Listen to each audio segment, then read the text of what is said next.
Spiritual Psychosomatics. I've written on this subject in the past, as I feel that its complete and utter understanding is crucial in understanding how one's mind affects one's health, as well as other areas of a person's life. It's also crucial in understanding theocentric psychology, also called spiritual mind science and psychology. I believe that it was Ernest Holmes, the author of The Science of the Mind and creator of the religious science movement, who first used the term spiritual psychosomatics. I will be combining some of Holmes' information here, as well as the wealth of newer information pertaining to the subject which has been gleaned in the many years since Holmes' revelations. At first blush, one may relate the word psychosomatic with the phrase "it's all in your mind" or "all in your head," as on one level this is absolutely accurate. This phrase is attributed to Phineas Parkhurst Quimby, the clockmaker and mesmerist from the east coast of the U.S. circa 1800s, who was also considered the father of New Thought. Quimby helped cure hundreds, maybe thousands of patients by helping them to understand that the cause is the cure. Under hypnosis, Quimby and his patients discovered that the traumas that resulted in their paralysis or ill health. Thus, it's all in your head or all in your mind, by then helping them, still under hypnosis and through prayer, to synthesize their false, flawed human self with their maker or God. The ill health immediately would vanish. All of Quimby's cases were documented into reams and reams of paperwork and forms the basis for modern-day psychology. Jung and Freud employed hypnosis in their treatments, and neuro-linguistic programming employs a technique of substituting and anchoring one belief for another, healthier, stronger belief. Quimby also cured Mary Baker Eddy, who because of this founded the Christian Science movement, which also employed the main tools of meditation and affirmative prayer, eventually called scientific or meditative prayer, by Holmes, who was one of her students. Quimby had several other students, the Dressers for example, who went on to lecture and teach the meditative healing techniques as well. As previously stated, Holmes founded religious science, science of mind, wrote many books on the subject, and also employed similar tools already mentioned.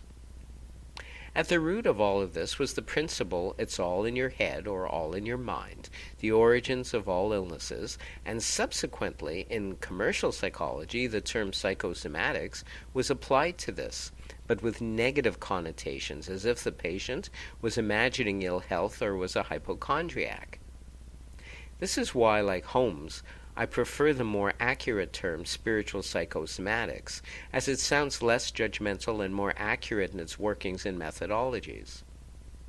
With spiritual psychosomatics, one is working with God or the universal mind, perfect mind, to heal the other unhealthy and affected levels of the unconscious mind which are causing the illnesses.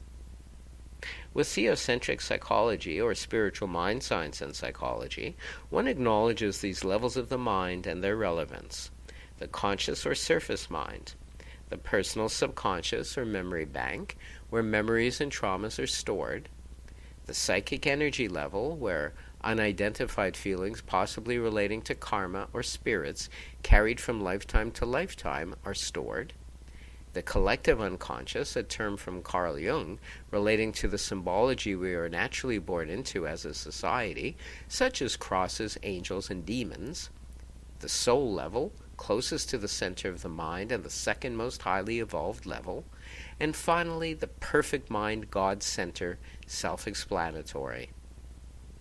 The theory is that first and foremost, mystical meditation will, over time, heal all levels of the mind regardless. If the patient is in distress or their day-to-day quality of life and living is being negatively affected by their body or mind, then a mind treatment created by Quimby and combining mystical meditation with scientific prayer, targeting the particular traumas on all levels of the unconscious mind, is employed.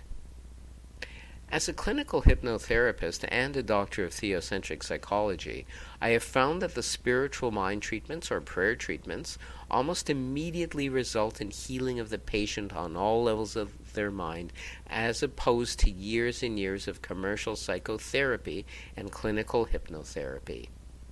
I, along with the patient, allow God to immediately take over the affected levels of their unconscious mind, thus healing them. This is done while the patient is under self-hypnosis or meditative state, and yet they are directly looking into my eyes during the process. This is less intimidating for them and feels less foreign as well. Having them close their eyes is not necessary because they are in altered state regardless, with eyes opened. Unlike Quimby, I end the session with kinesiology or muscle testing to prove that the session worked and that their issues are healed. The patient is amazed at how effective the mind treatment was thanks to the muscle testing. If you want to learn more about the mind treatments, aka spiritual mind treatments, prayer treatments, I highly recommend either of my books, The Science of the Soul and Spiritual Mind Science and Your Soul, both from Amazon and Kindle. I hope that I've given you some basic insight into spiritual psychosomatics, as well as theocentric psychology, spiritual mind science and psychology, as well as how the spiritual mind treatments or prayer treatments can heal the unconscious mind. Right here, right now, we become aware of this endless field of love energy in which we reside. We are one and the same with it, individualized expressions of the one, which we are extensions of. As we breathe, so does love breathe. As we live, so does love live.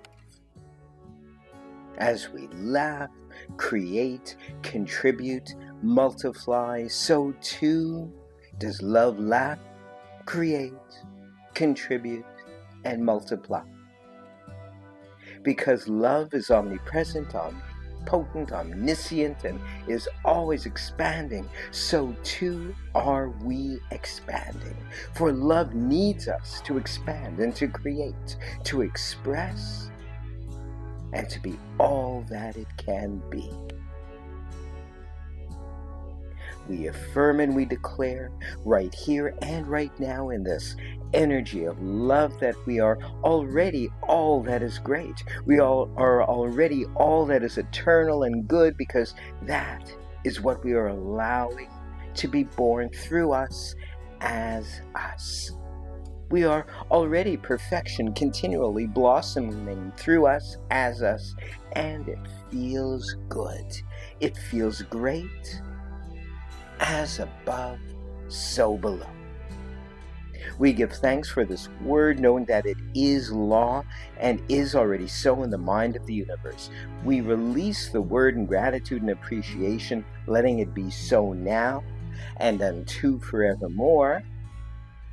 And so it is, and so it is. Amen, amen, amen.